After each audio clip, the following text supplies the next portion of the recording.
Jésus dit à ses disciples, « Cette nuit, vous allez tous m'abandonner. » En effet, dans les livres saints, on lit, « Je vais tuer le berger, et les moutons du troupeau partiront de tous les côtés. » Jésus ajoute, « Mais quand je me réveillerai de la mort, je vous attendrai en Galilée. » Pierre lui dit, « Tous les autres t'abandonneront peut-être, mais moi, je ne t'abandonnerai jamais. » Jésus lui répond, « Je te le dis, c'est la vérité. Cette nuit, avant que le coq chante, tu diras 3 fois que tu ne me connais pas. » Pierre lui dit, « Même si je dois mourir avec toi, je ne dirai jamais que je ne te connais pas. » Et tous les disciples disent la même chose.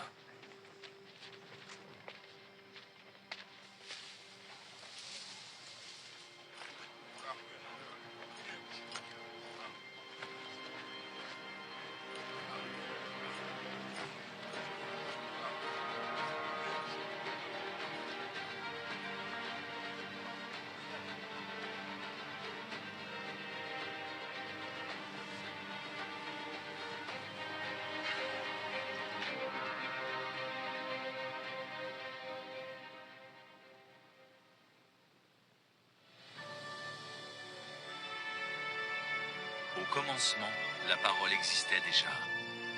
La parole était avec Dieu, et la parole était Dieu. Au commencement, la parole était avec Dieu.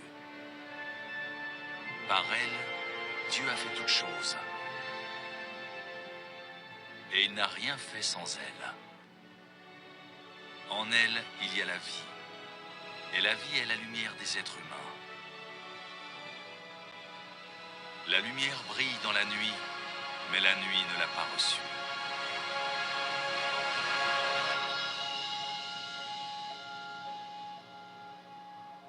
Dieu a envoyé un homme qui s'appelait Jean. Il est venu comme témoin pour être le témoin de la lumière, afin que tous croient par lui. Il n'était pas la lumière, mais il était le témoin de la lumière. La parole est la vraie lumière. En venant dans le monde, elle éclaire tous les êtres humains. La parole était dans le monde, et Dieu a fait le monde par elle, mais le monde ne l'a pas reconnue. La parole est venue dans son peuple, mais les gens de son peuple ne l'ont pas reçue. Pourtant, certains l'ont reçue et ils croient en elle. À ceux-là, la parole a donné le pouvoir de devenir enfants de Dieu. Et ils sont devenus enfants de Dieu en naissant non par la volonté d'un homme et d'une femme, mais de Dieu.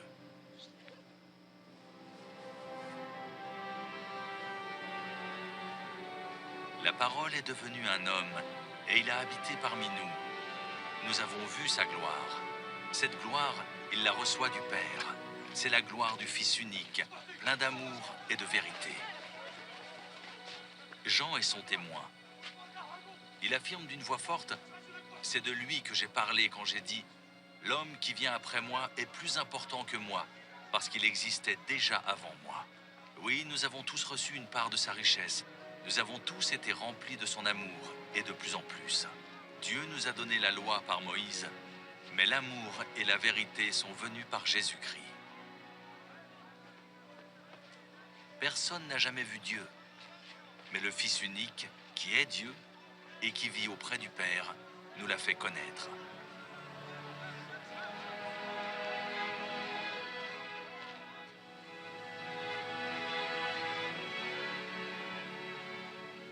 Les chefs juifs de Jérusalem envoient des prêtres et des lévites pour demander à Jean, « Qui es-tu » Jean ne refuse pas de répondre. Voici son témoignage. Il dit très clairement, « Je ne suis pas le Messie. » Les prêtres et les lévites lui demandent, « Mais alors, qui es-tu? Est-ce que tu es Élie » Jean répond, « Non. » Il lui demande encore, « Est-ce que tu es le prophète » Jean répond, « Non. » Alors ils lui disent, « Qui es-tu » Nous devons donner une réponse à ceux qui nous ont envoyés. Qu'est-ce que tu dis de toi-même? Jean répond avec une parole du prophète Ésaïe. « Je suis celui qui crie dans le désert. Préparez un chemin bien droit pour le Seigneur. » Parmi les hommes envoyés vers Jean, il y a des pharisiens. Il lui pose une question. Tu n'es pas le Messie, tu n'es pas Élie, et tu n'es pas le prophète. Alors pourquoi est-ce que tu baptises? Jean leur répond, moi je baptise dans l'eau. Mais au milieu de vous, il y a quelqu'un que vous ne connaissez pas. Il vient après moi, et je ne suis pas digne de lui enlever ses sandales. Tout cela se passe à Béthanie, de l'autre côté du Jourdain, là où Jean baptise.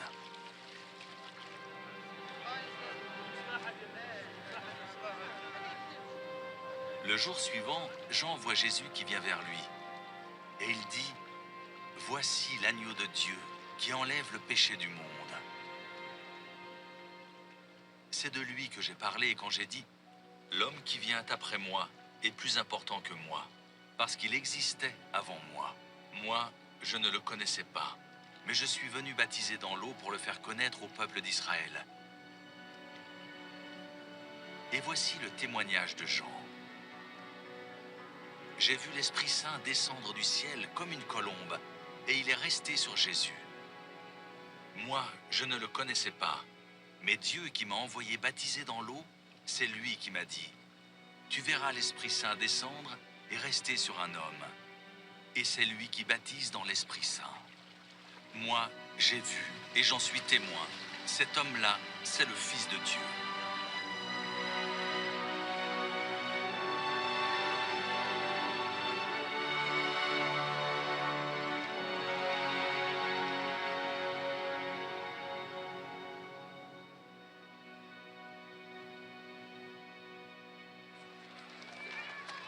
Jésus, rempli de la force de l'Esprit Saint, revient en Galilée.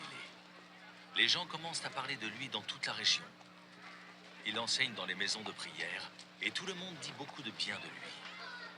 Jésus vient à Nazareth où il a été élevé. Le jour du sabbat, il entre dans la maison de prière, c'est son habitude. Il se lève pour faire la lecture des livres saints. On lui donne le livre du prophète Ésaïe. Jésus ouvre le livre et trouve le passage suivant. L'Esprit du Seigneur est sur moi. Oui, il m'a choisi pour apporter la bonne nouvelle aux pauvres.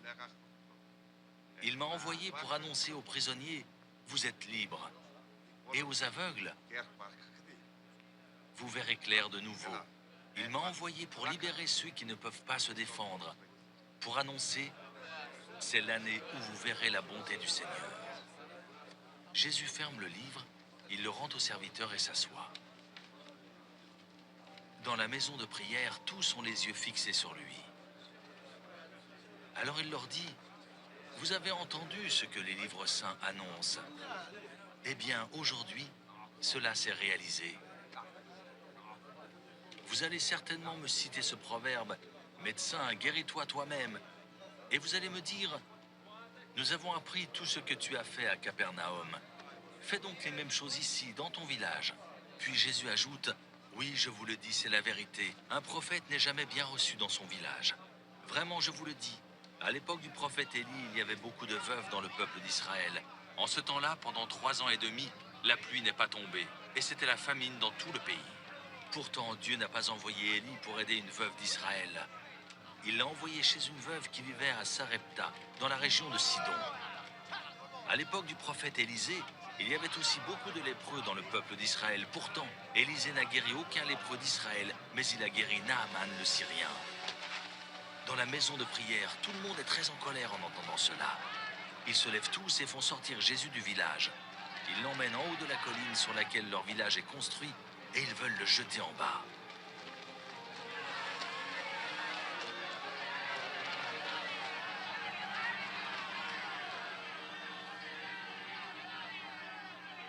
Mais Jésus passe au milieu d'eux et continue sa route.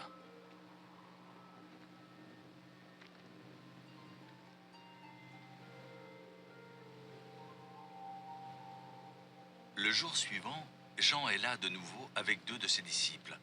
Il regarde avec attention Jésus qui passe et il dit « Voici l'agneau de Dieu ». Les 2 disciples de Jean entendent ces paroles et ils suivent Jésus. Jésus se retourne.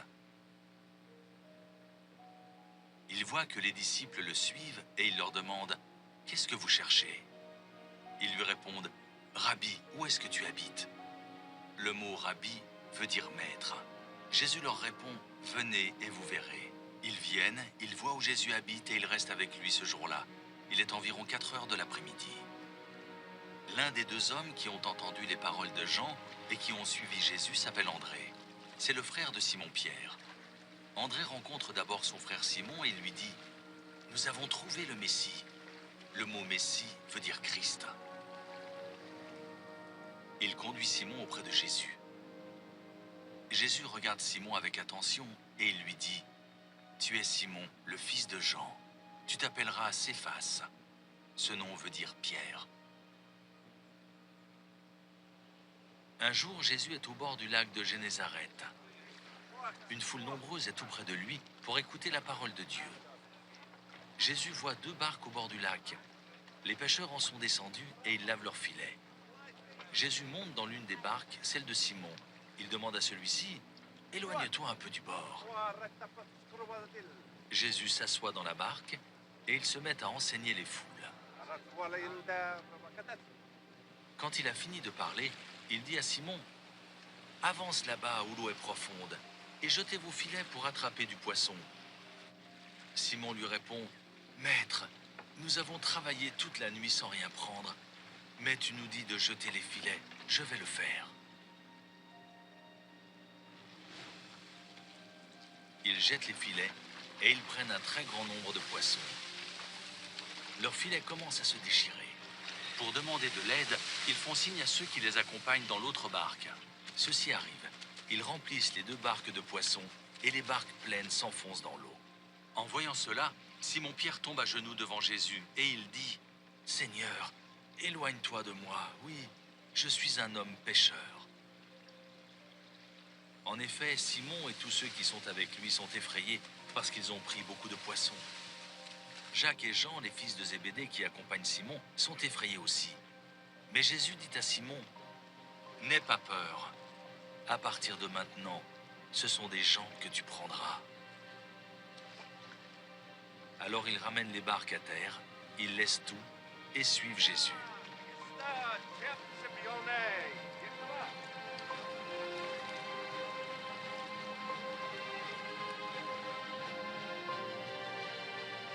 Le jour suivant, Jésus décide de partir pour la Galilée.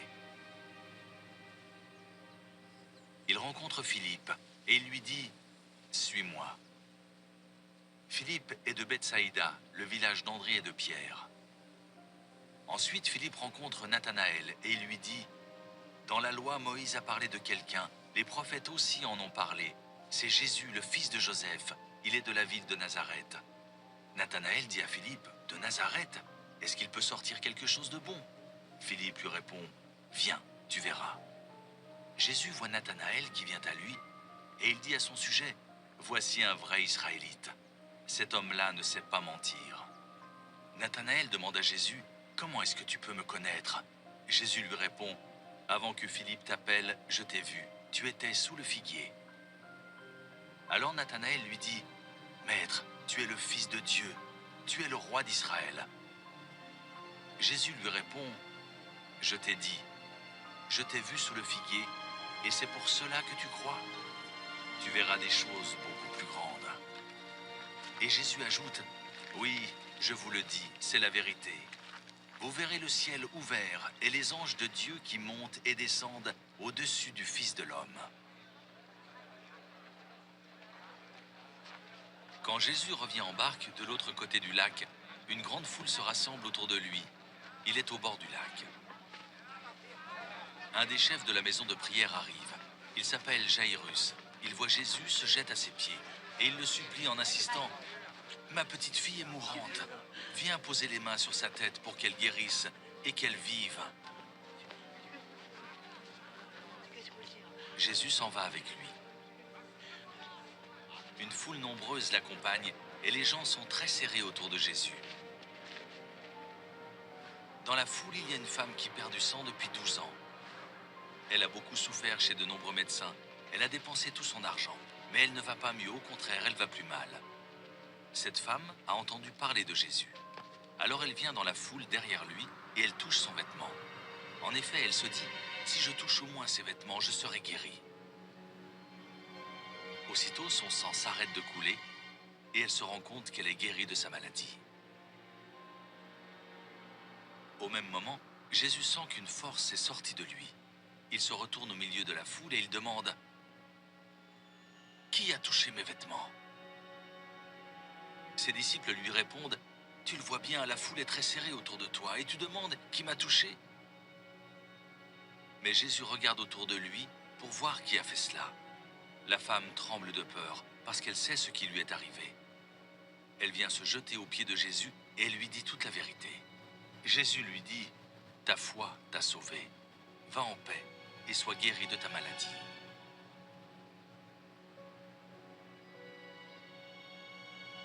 Pendant que Jésus dit cela, des gens arrivent de la maison de Jaïrus et ils disent à celui-ci « Ta fille est morte, ne dérange plus le maître. » Mais Jésus a entendu ces mots et il dit au chef de la maison de prière « N'aie pas peur, crois seulement. » Il ne permet à personne de l'accompagner, sauf à Pierre, Jacques et Jean, le frère de Jacques. Ils arrivent à la maison de Jaïrus. Là, il y a beaucoup de bruit. Jésus voit que les gens pleurent et poussent de grands cris. Il entre dans la maison et leur dit « Pourquoi faites-vous tout ce bruit? Et pourquoi est-ce que vous pleurez? La petite fille n'est pas morte, mais elle dort. » Les gens se moquent de lui. Alors Jésus fait sortir tout le monde. Il prend avec lui le père et la mère de l'enfant et ses 3 disciples. Il entre dans la pièce où la petite fille se trouve. Il la prend par la main et lui dit « Talitha koum ».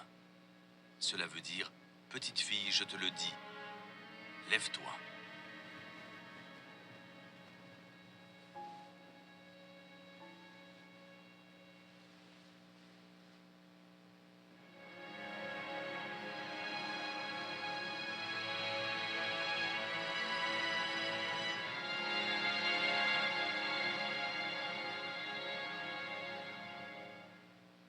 La petite fille se lève tout de suite et elle se met à marcher.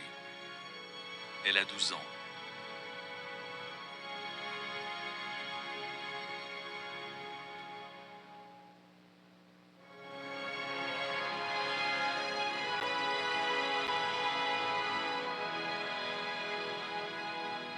Ceux qui sont là sont très étonnés.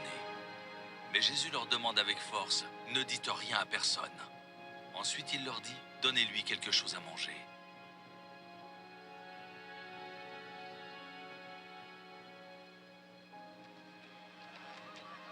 Jésus entre dans Jéricho et il traverse la ville. Là, il y a un homme appelé Zachée. C'est le chef des employés des impôts. Il est riche. Il cherche à voir qui est Jésus, mais il ne le peut pas. En effet, il y a beaucoup de monde et Zachée est petit. Il court devant et il monte sur un arbre pour voir Jésus qui va passer par là. Quand Jésus arrive à cet endroit, il lève les yeux et il dit à Zachée, « Zachée, descends vite. Aujourd'hui, je dois m'arrêter chez toi. » Alors Zachée descend vite et il reçoit Jésus avec joie. Tous ceux qui voient cela critiquent Jésus et disent « Voilà que Jésus s'arrête chez un pécheur. » Mais Zachée, debout, dit au Seigneur « Écoute, Seigneur, je vais donner la moitié de mes richesses aux pauvres. Et si j'ai pris trop d'argent à quelqu'un, je vais lui rendre 4 fois plus. » Alors Jésus lui dit « Aujourd'hui, Dieu a sauvé les gens de cette maison. Oui, Zachée aussi est de la famille d'Abraham. En effet, le Fils de l'homme est venu chercher et sauver ce qui était perdu. »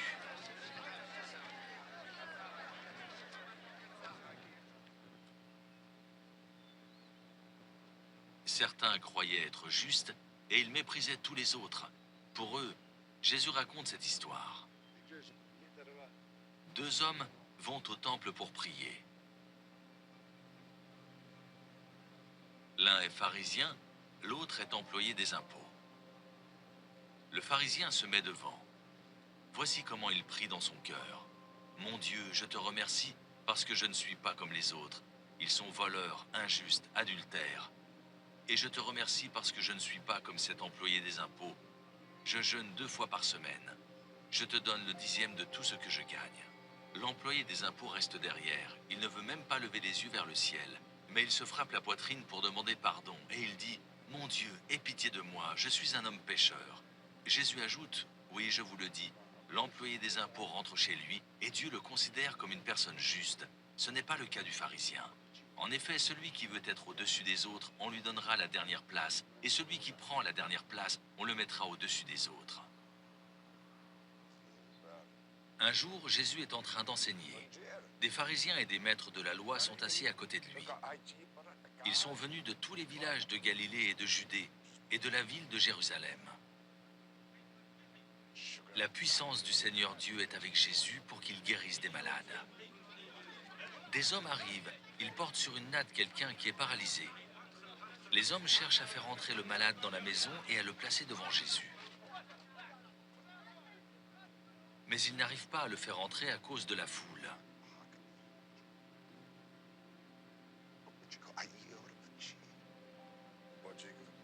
Alors ils montent sur le toit. Ils font une ouverture à travers les tuiles. Et ils descendent le malade sur sa natte. Au milieu de tous, devant Jésus.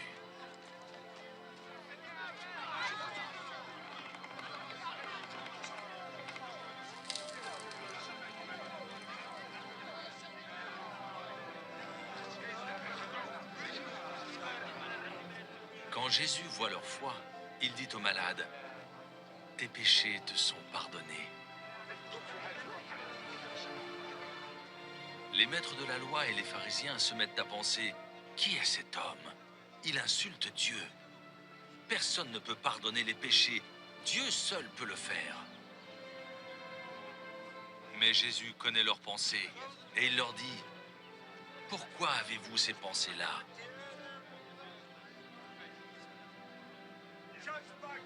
Qu'est-ce qui est plus facile? Dire « Tes péchés te sont pardonnés » ou dire « Lève-toi et marche ». Eh bien, vous devez savoir ceci. Le Fils de l'homme a le pouvoir de pardonner les péchés sur la terre. Alors Jésus dit au paralysé, « Lève-toi, prends ta natte et rentre chez toi. »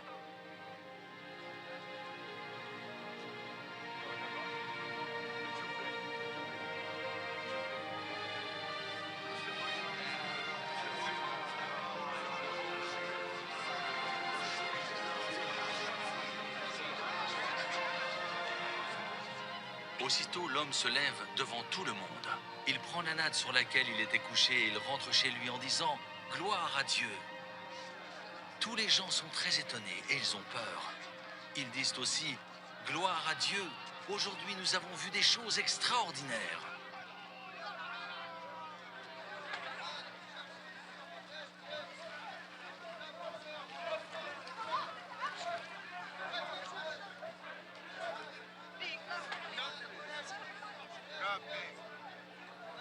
Après cela, Jésus sort et il voit un employé des impôts. Cet homme s'appelle Lévi. Il est assis à son bureau.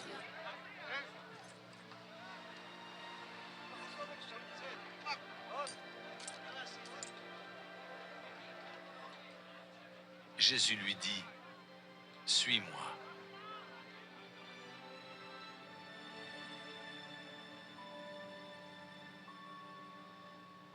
L'homme se lève, il laisse tout et suit Jésus. Ensuite, Lévi offre à Jésus un grand repas dans sa maison. Il y a beaucoup de gens qui mangent avec eux, des employés des impôts et aussi d'autres personnes. Les pharisiens et leurs amis, des maîtres de la loi, critiquent cela.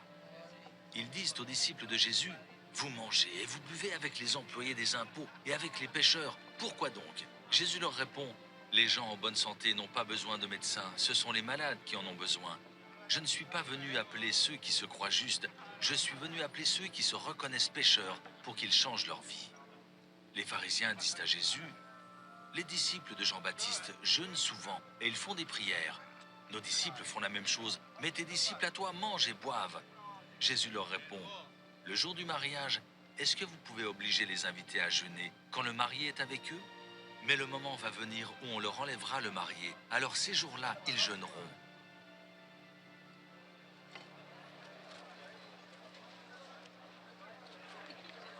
Des gens amènent des enfants à Jésus pour qu'il les touche. Mais les disciples leur font des reproches. En voyant cela, Jésus se met en colère et il dit à ses disciples, « Laissez les enfants venir à moi, ne les empêchez pas. En effet, le royaume de Dieu appartient à ceux qui sont comme les enfants. » Je vous le dis, c'est la vérité. Si quelqu'un ne reçoit pas le royaume de Dieu comme un enfant, cette personne ne pourra jamais y entrer. Ensuite, Jésus embrasse les enfants et il les bénit en posant les mains sur leur tête. Au moment où Jésus veut partir, un homme arrive en courant. Il se met à genoux devant lui et lui demande, « Bon maître, qu'est-ce que je dois faire pour recevoir la vie avec Dieu pour toujours ?» Jésus lui répond, « Pourquoi m'appelles-tu bon ? Personne n'est bon sauf Dieu. Tu connais les commandements. Ne tue personne, ne commets pas d'adultère, ne vole pas, ne témoigne pas faussement contre quelqu'un, ne fais pas de mal aux autres, respecte ton père et ta mère. » L'homme lui dit, « Maître, j'obéis à tout cela depuis ma jeunesse. » Jésus le regarde avec amour et lui dit, « Une seule chose te manque. Va, vends ce que tu as et donne l'argent aux pauvres. Alors tu auras des richesses auprès de Dieu. Ensuite, viens et suis-moi. » Mais quand cet homme entend cela, il prend un air sombre et il s'en va tout triste parce qu'il possède beaucoup de choses. Jésus regarde ses disciples qui sont autour de lui et il leur dit, « Pour ceux qui ont des richesses, c'est vraiment difficile d'entrer dans le royaume de Dieu. » Les disciples sont très étonnés par ces paroles, mais Jésus leur dit encore, « Mes amis, c'est vraiment difficile d'entrer dans le royaume de Dieu. Est-ce qu'un chameau peut passer facilement par le trou d'une aiguille? Eh bien, pour un riche, c'est encore plus difficile d'entrer dans le royaume de Dieu. » Les disciples sont de plus en plus étonnés, et ils se disent entre eux, « Mais alors, qui peut être sauvé ?» Jésus les regarde et leur dit, « Pour les hommes, c'est impossible, mais non pour Dieu. En effet, pour Dieu, tout est possible. » Alors Pierre lui dit, « Écoute, nous avons tout quitté pour te suivre. » Jésus lui répond, « Je vous le dis, c'est la vérité. Si quelqu'un quitte maison, frères, sœurs, mère, père, enfants et champs à cause de moi et de la bonne nouvelle, cette personne recevra 100 fois plus dès maintenant dans ce monde. Elle recevra des maisons, des frères, des sœurs, des mères, des enfants et des champs. En même temps, elle souffrira à cause de moi. Et dans le monde qui vient, elle recevra la vie avec Dieu pour toujours. Parmi ceux qui sont les premiers maintenant, beaucoup seront les derniers. Et parmi ceux qui sont les derniers maintenant, beaucoup seront les premiers. » Dans le temple, il y a un endroit où les gens donnent de l'argent en offrande. Jésus s'assoit en face et il regarde ce qu'ils font. De nombreux riches mettent beaucoup d'argent. Une veuve pauvre arrive et elle met 2 pièces qui ont très peu de valeur.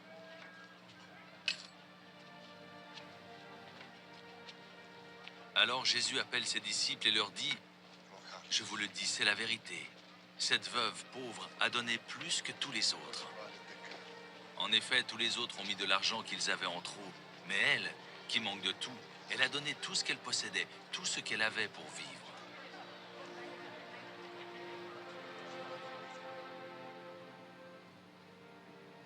Jésus arrive dans la région de Césarée de Philippe.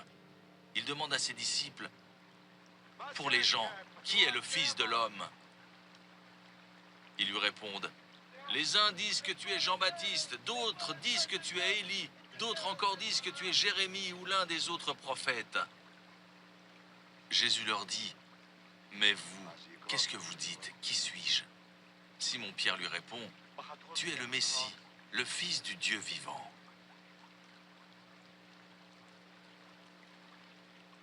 Alors Jésus lui dit, « Simon, fils de Jean, tu es heureux. En effet, ce n'est pas une personne humaine qui t'a fait connaître cela, mais c'est mon Père qui est dans les cieux. Et moi, je te dis ceci, tu es Pierre, et sur cette pierre, je construirai mon église, et la puissance de la mort ne pourra rien contre elle. Je te donnerai les clés du royaume des cieux. Ce que tu refuseras sur la terre,